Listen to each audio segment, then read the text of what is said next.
Welcome back to the House of Gouldians. So today's episode is going to be quite varied. I thought we would start with a quick catch-up with our own birdroom, and then we're going to be looking at the Colby and Finch Collective's Bloodline show. So those that have been watching the channel for a while will know that I'm part of the Gouldian Finch Collective. It is one of the specialised clubs here in South Africa, and that particular show is a breeder's run show. So it's our opportunity as club members to prove or to show off the quality of bird that we are breeding. So you have to have the official club rings on it, and those are the ones recognised by the sort of bigger association the clubs belong to in South Africa, which is the SANCBA. And then the final sort of aspect of the show is that I thought we would have a bit of a deeper look at fostering. Last episode we had a chat with Javier, and he sort of gave us his views on fostering. So we're going to sort of have a discussion more around that, and then we're also going to hear Ahmed's views on the subject. So you'll remember Ahmed from a couple of episodes ago. He's the international judge from the Bahrain Gouldian Finch community. So yeah, we're going to catch up with him again and hear his views or ways he goes around about fostering his Gouldians if he needs to. So that's today's show. I hope you enjoy it.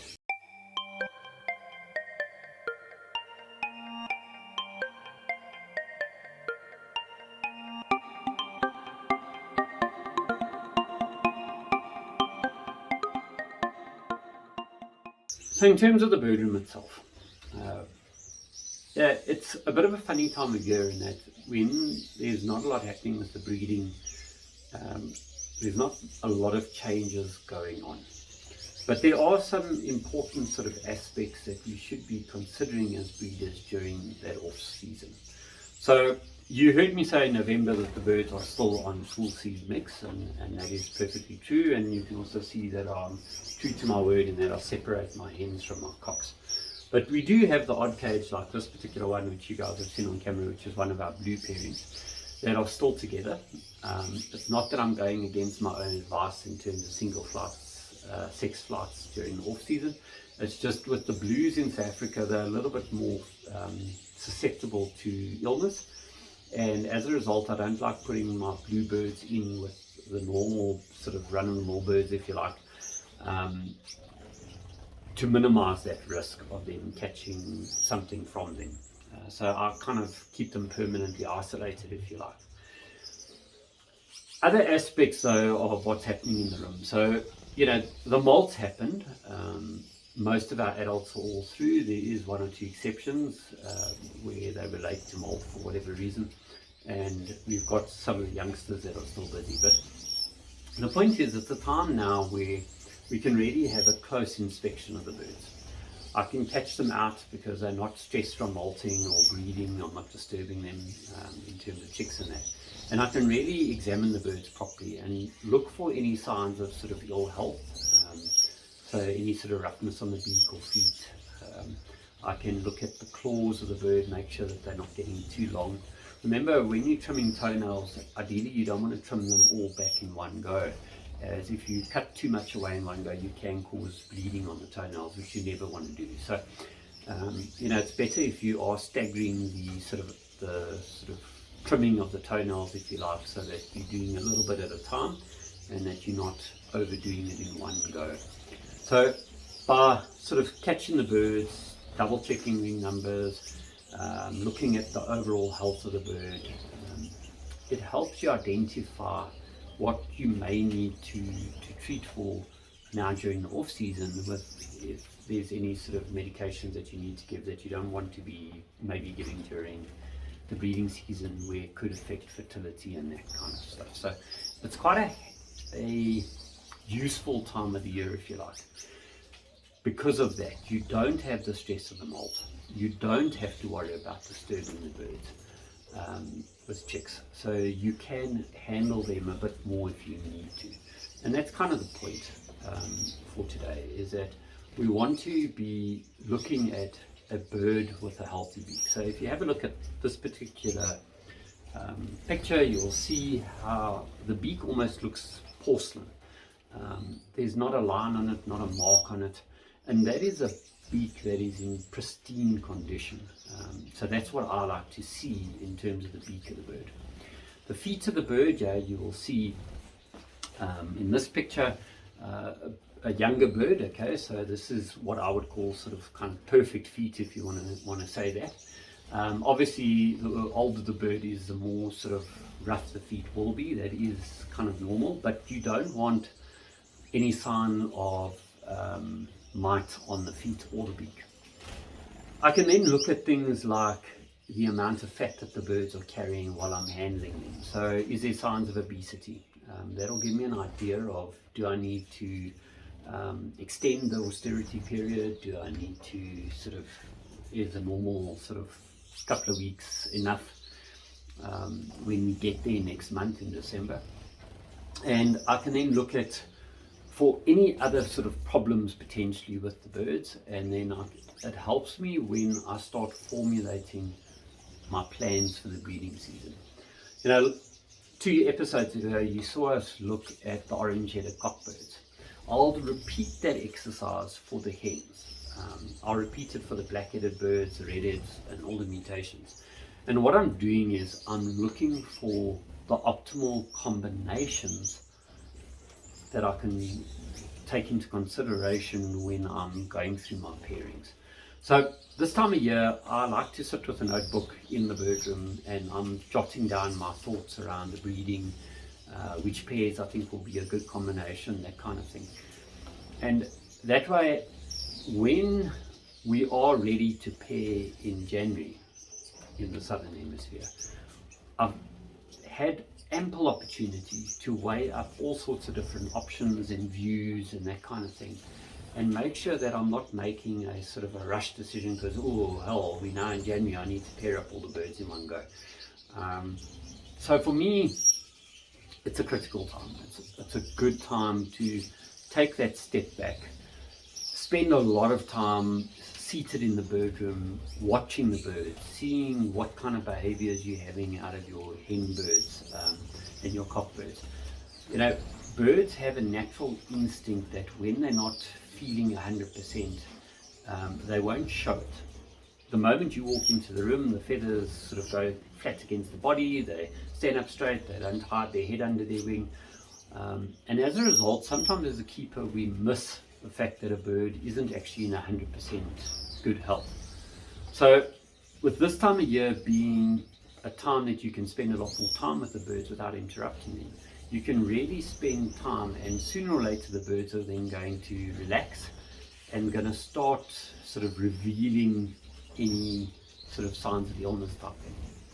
So yeah, I think we've discussed quite a bit there. It's just different aspects and things that I'm thinking of in the off season, where a lot of people perhaps would be kind of ignoring their birds a little bit because of the fact that there's not a lot to do. They can get on with other projects and other things. But for me, it's actually the time that I can spend the most time just watching the birds and observing what's happening and just picking up any potential problems. So yes, that's the sort of our catch up for today. We're now going to move on to the show.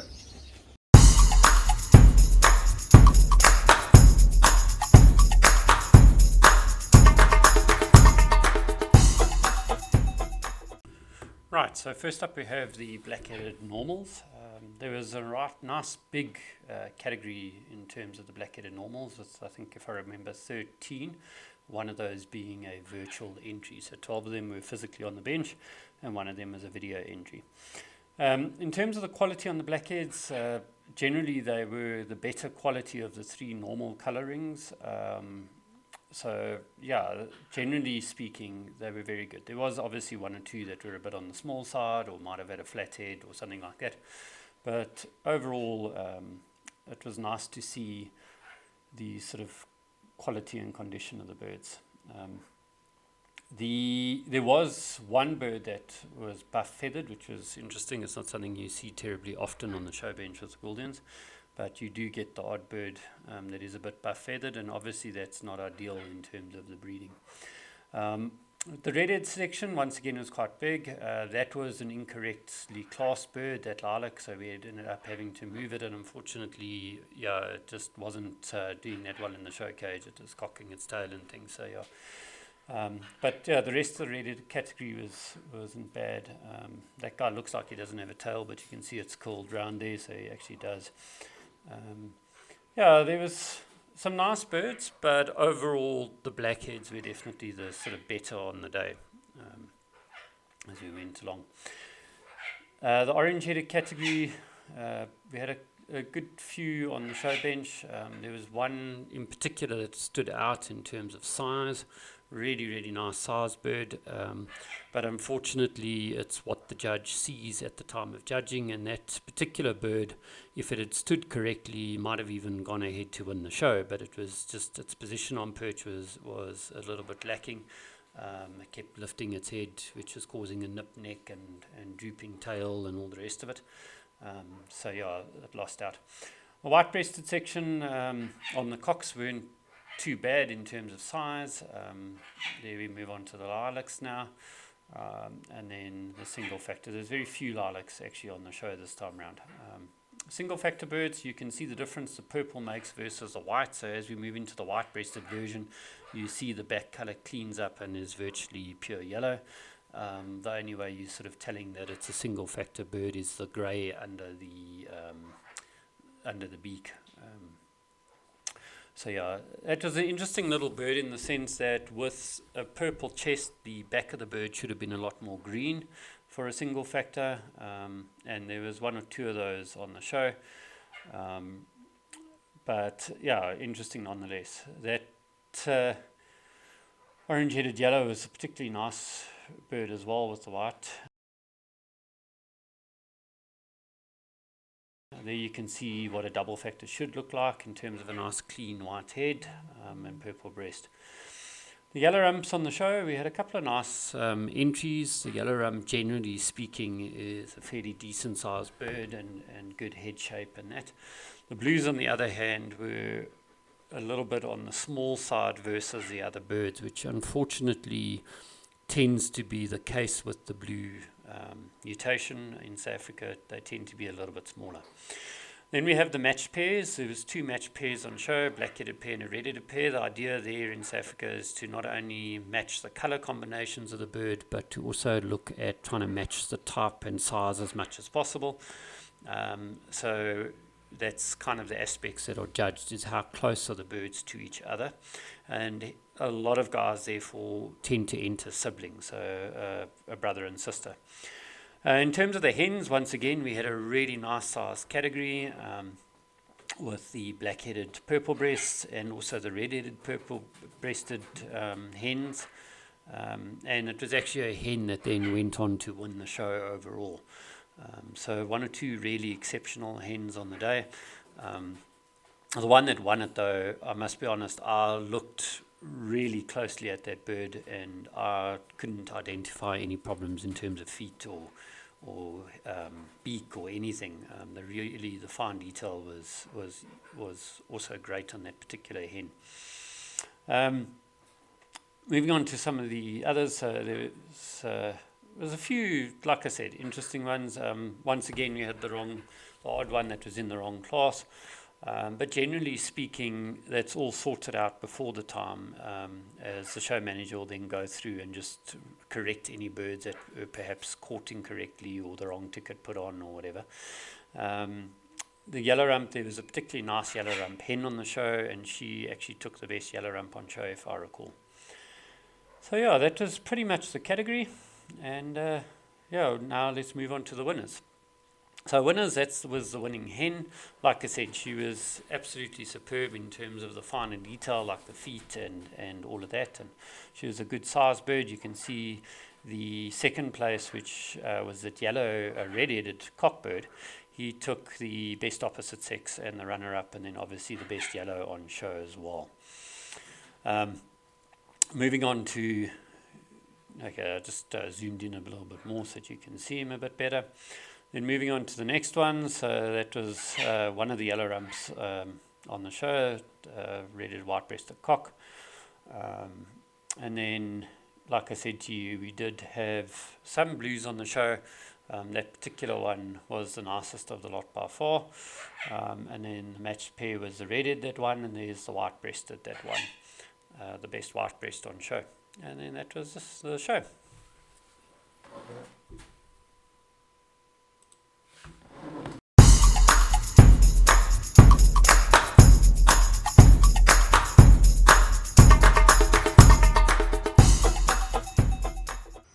Right, so in terms of the education segment, today I thought we would take a bit of a deeper dive into fostering. So in season 1, yes, we did talk about fostering, but it was from my perspective. And basically, in a nutshell, my sort of method was to take eggs from parents that were perhaps not good at raising their own chicks, but I needed their sort of genes, if you like, from a breeding program perspective, and I would swap them to parents that had proven themselves to be good parents. So Gouldian to Gouldian. However, we then, and this is the whole benefit of this channel, is that we're chatting to guys from all over the world and we're getting different opinions and perspectives on various topics. And one of those individuals that we had a chat to recently is our friend Javier from the British Colby and Finch club. And he mentioned that in his experience with dealing with falcons and eagles and all that kind of thing, he was less worried about the imprinting side of things, as we aren't raising the chicks when we're fostering like would be a problem with wild animals. So they're not imprinting on human beings as such. They're at least sort of being raised by another bird. So they still know that they're a bird, and their natural sort of behaviors that are part of their DNA, if you like, would still come out in the bird. Now, there is other risks that Ahmed, I'm sure, will mention with regards to imprinting. But I found that a particularly interesting sort of view on that side of it. He then went on to mention something that I found particularly interesting, and even that applies even on my side where it's Gouldian to Gouldian. And that is, Javier felt that the bigger risk is that you lose the ability for that natural selection. So what do we mean by that? Well, society finches raising your Gouldians, all your eggs are being, well, all the sort of genes that you're wanting raised are being raised by your society finches. And as a result, you're not selecting naturally your better parents because they're producing more chicks for you. You're now getting parents that perhaps would not have raised any chicks successfully or very few chicks, now breeding successfully as well in the form of their eggs being raised by someone else. So you're now carrying both into your gene pool, and therefore you're not slowly over time eliminating bad parentage. And that is where the risk comes in. So it's not that the society finches are bad per se, but like Javier says, you're losing that natural selection process, and that's where the bigger problem comes in. Why I say it's applicable to myself is that even if I'm fostering Gouldian to Gouldian, what am I doing? I'm cancelling out that sort of natural selection process. So while there is certain circumstances in which I will do it, I'm going to limit the extent that I do that, because of what Javier mentioned, that you're losing that natural sort of selection process. So I found that particularly interesting. The other side of it is that I was doing some research on the internet about the sort of more the economics of fostering under society finches. And Mike Fiddler wrote an article, and give him all the credit in terms of the research that was done. Because like I've said to you, I don't keep society finches, so this is entirely sort of some of his findings. And that he found for you to be successful using Bengalese or society finches to raise all your Gouldians, you're going to need roughly 3 pairs of society finches for every pair of Gouldians. From an economics perspective, now all of a sudden you've got 3 times the food bill on the Bengalese side, and There are, shall we say, better ways of doing things, in the sense that you could be using Gouldian to Gouldian pairings, like I do, to basically raise those Gouldians. So from a purely economics perspective, he found, and he had done the experiment with about 400 pairs or something, if I remember the article correctly. So he found that it didn't really make economic sense to do that. However, he mentioned a couple of pros, and one of them I hadn't thought of before, is that if you have a separate bedroom, and the key is a separate part, to your Gouldian room, your society finches would therefore be isolated from a disease perspective. And if you happen to keep the two and you had a disease outbreak in your Gouldian room, you could then take those eggs, put them under the Bengalese, and hopefully by doing that, you would then not have that viral or bacterial infection, whatever it is that you have a problem with, transferring over to your new batch of Gouldians. And therefore you would have a disease break. Like you would have a fire break in terms of grasslands and that kind of thing, you would have that disease break, because now those eggs haven't been raised by the Gouldians, and therefore the chicks are free from that virus or disease. Having said that, there's just as much risk with society finches, in the sense that society finches can carry a load of a virus or bacteria that they're basically immune to, but they're carriers for it. And therefore, if you happen to have those Bengalese, or an infection amongst your Bengalese or society finches, you wouldn't necessarily know about it. And then by raising or using them to raise your Gouldians, you would end up then infecting the Gouldians, and the Gouldians, being more susceptible to that kind of stuff, would then end up perishing because of it. So there's, from a disease perspective, there's both pros and cons to using society finches that we need to remember.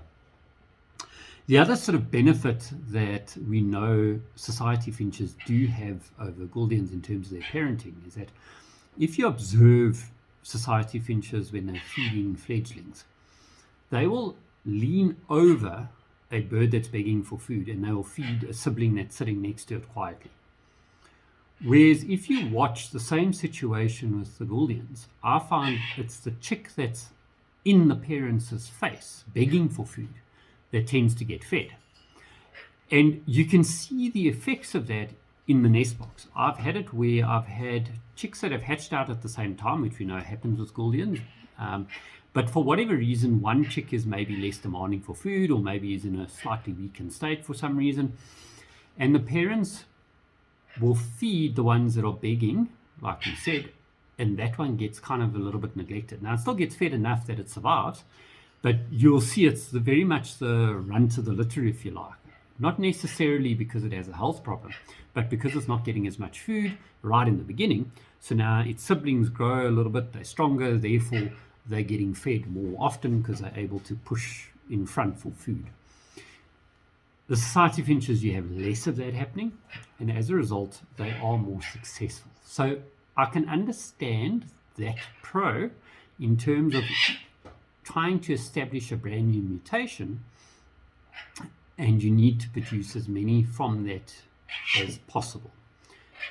So we are not saying that you shouldn't be using society finches at all.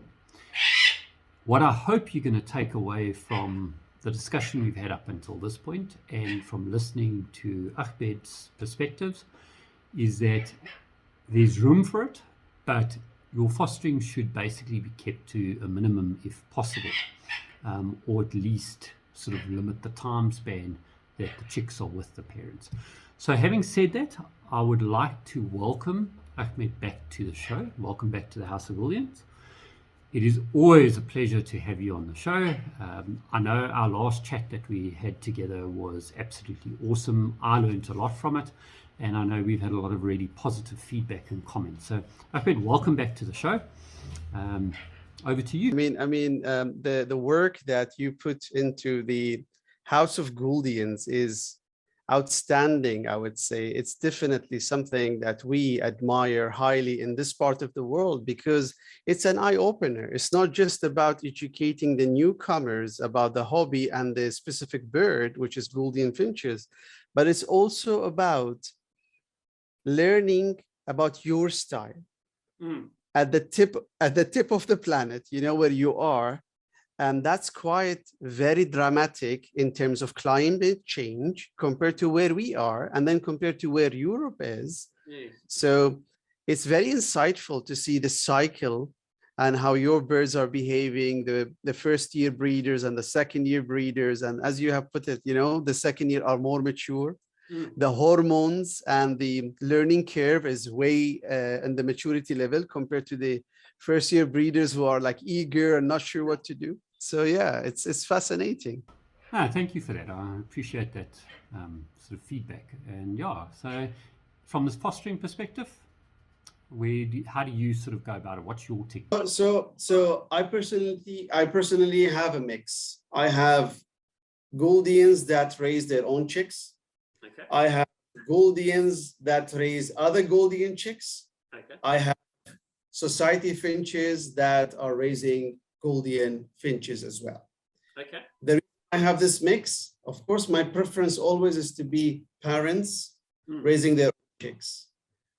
However, you know very well that depending on the source and depending on the hidden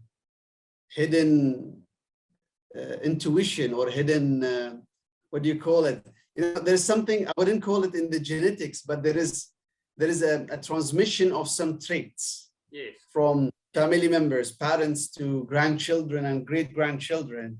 It's just like the rest of the animal family. So some birds are almost always bad parents, even if you leave them after 3-4 years.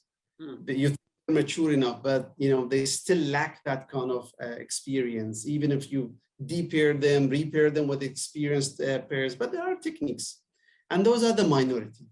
Let's not emphasize on the drama. It's very much on the minority. Majority of the birds will be fine after 1 to 2 years. Majority of the Gouldian finches will just need that kind of real life experience one season, I may say.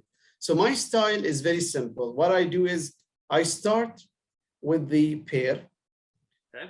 The first clutch, I will take it, keep it under other pairs that I know will be raising the chicks. Okay. This way, I ensure that I get the very first clutch from the first pair. Okay. And what has happened to this mother? This mother will say, I'm not lucky. I did not have the, I could not see my eggs hatch now. So she'll be more eager the second time. Okay. So I'll give her their own shot the second time. This way, first clutch was risen by other fosters, whether it's other Gouldians that are proven, that are ready, they have their own eggs, but they're a bit older, for example, or they're not show quality, or as fosters. So this way I have 3 to 4, 5 chicks available. The second shot, here you go. You try now your own self. Okay. Simultaneously, I'll have fosters also ready for the second clutch. In case she abandons the eggs, or in case the chicks hatch and she still doesn't know how to, feed them, and the chicks are dying away. Because the last thing I want is for chicks to die. Some breeders, they say, I don't care. Even if 50 chicks die, I want the pair to be independent. Well, in my opinion, the pair will become independent at its own frequency, at its own time. It's your duty to stop the massacre. It's your duty to save as many chicks as possible. I don't want you to hand raise them. I don't want you to rear them. That's not normal. But at least if you're fostering, keep a golden rule with you. You have to remove the chicks at 40 days or 39 days if possible. You don't want more than that, because more than that, it will be a matter of imprinting now. If the foster is a jiffy bird, is like scared, and you will notice that the chicks also will adapt that, fear of a human's hand. At the age of 38, 39, 40 days, you remove the chicks. you will notice that the chick is now, and you keep it with females, for example, adult female, you will notice, or other chicks, you will notice that it becomes a beautiful upbroad chick. And this is how I have been doing it personally. Where I've got parents that I know are very good, I'm inclined to leave the youngsters to see the eggs hatch and the parents start to raise the chicks for the first couple of days. Because then they see, okay, when that egg hatches, that's what I must do. And then after that, I pull them so there's no sort of interference from the young, but at least they've seen that. And then I find they make better parents because they've got good parents that they come from in terms of what you were saying with those traits, but they've also witnessed what to do. Exactly. It's just something that I found works for me. And that is very interesting. Thanks for mentioning that. Actually, you will notice with a good pair is that they have the first clutch. And within, let's say, about 40, 50 days, they are now laying the second clutch. Correct, yeah. And the mother specifically, will be alternating the siblings of clutch number 1 to incubate the eggs while she's in the nest. And if they're so good, she will leave the nest, go eat for a short period of time, come back while the sibling is now incubating. And now I have videos in our YouTube channel, in our community's YouTube channel, actually showing that where sibling A of clutch 1 is now rearing the chicks, newborn chicks of same nest. So this is so beautiful and so easy to do in aviaries. And it's so common. I would say this is the starting point for any newcomer. Give Gouldians the opportunity. They are fabulous. And what I also noticed is from research done by Mike Fiddler. Yes. Is, they have had a foster parent from the Amandava Finch family. Okay. And Amandava has got a different frequency when you're looking at the sound waves compared to the Gouldian Finch. So they've shown different sound graphs of an Amandava Finch. Okay. Versus a Gouldian Finch that was foster parented by an Amandava Finch versus a pure Gouldian Finch that was raised by Gouldian Finches. And the 3 cares looked very different. The sad part was the Finch that was upbrought by Amandava Finch, the Gouldian Finch that was brought up by Amandava Finch, had a very different language. It was neither an Amandava Finch nor a Gouldian Finch. So that tells me that they struggle to communicate when they are in the nest or when they are in the cage. Yes, they are with parents or foster parents, but they lack to grasp the knowledge. But if it's a Gouldian Finch risen by a Gouldian Finch, I think there is some kind of chirps, some kind of sounds that also endorses the learning care for the chicks. That was a very interesting research for me, at least. Yeah, thank you very much for that. I think from a viewer perspective, it's so good to hear different people's way of doing things. And I found that I learned a lot from both hearing your way of doing it and your sort of version or take on fostering, and then also Javier's sort of thinking around fostering and that kind of thing. So yeah, I think it's really been a beneficial episode for the viewers, and I really appreciate your input. So thank you very much. It's lovely. Thank you so much for having me. I mean, it's a great pleasure to be here. Well, I hope you enjoyed it as much as I did. It's always good to chat to Ahmed, and just the amount of information that's come out in his interview from episode 2 of this season, as well as Javier's interview that we did last episode. Really, I'd encourage you, if you haven't seen them, to go and have a look at those two. There's a lot of really valuable tips and information that's come out. And I know I found myself watching them a couple of times just to sort of pick up on some of the finer detail. When I'm chatting to the guys, often I'm thinking of where we're going sort of in terms of the next question and all that kind of thing. So yeah, I mean, even editing it, I missed some of the sort of valuable information that sort of was coming out in that discussion. So yeah, I really encourage you to go and have a look at that. Just in terms of some of the sort of stuff in the pipeline, I know that I've had requests in terms of lighting. I'm not ignoring you guys at all. It's just, for me, it's important that I give the right information. So I don't want to rush a discussion and then I end up giving out false information or incorrect information. So we are working on it. I picked up some interesting information off a veterinary Facebook group that I had joined with regards to the effects of UV lighting on feathers and that kind of thing. So I'm slowly busy piecing together that episode for you guys. So that is a work in progress. We also have an episode that I've got in mind with regards to preparing for the show bench, some of the sort of show training tips, that kind of thing. But that episode I'm thinking of doing right towards the end of the season, and the reason being is that it then will be in perfect time for the European guys, or the Northern Hemisphere guys, should I say, that are then needing to prepare their birds for their new show season. So that'll be towards the end of season 2, which would be probably July sometime, in terms of 2023. We will start from next week starting to introduce the pairs, some of the mutation pairs. We've had a nice increase of birds in the bird room in terms of some of the mutations.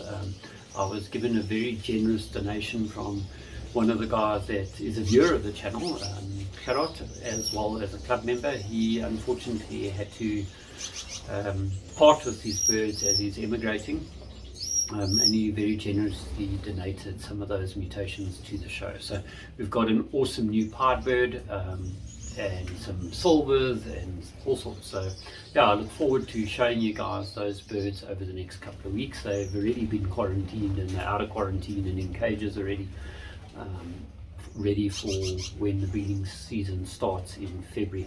Just one sort of error, if you want to call it that I made while doing the catch-up session, in that I said that we start our breeding season in January.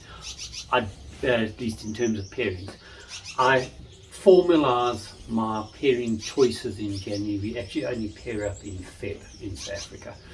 So I just wanted to clarify that. We will condition the birds, so it's part of the preparation phase for the breeding season, but the actual pairing I tend to only do after the February show. So this year, the big show that we're going to be doing is actually, our club is, our Champion Cup is forming part of a much bigger show hosted by the NRCBA, and it's actually in honor of one of the guys in our club that is actually doing, next year will be his 80th year of showing, and that is the Mr. Fred Barnicott. He is a judge in this country. He's been involved since he was 6 years old in bird keeping, and he next year will be, like I said, his 80th year of showing, which I think is pretty much a record. Certainly in South Africa. I don't know if it's a record elsewhere in the world. If you do know of someone that's been showing that long, please let me know. I'd love to hear about them. Fred, incidentally, was also the man behind the white-breasted mutation. So I'm hoping to do a sit-down interview with him fairly soon, where we discuss the white-breasted Gouldian and sort of how that all came about. And that white-breasted Gouldian was then sent to Europe. So the origins of the white-breasted mutation in Europe is actually from his bird. So he's quite a legend in his own right. Anyway, I hope you enjoyed today's show, and we'll see you in 2 weeks.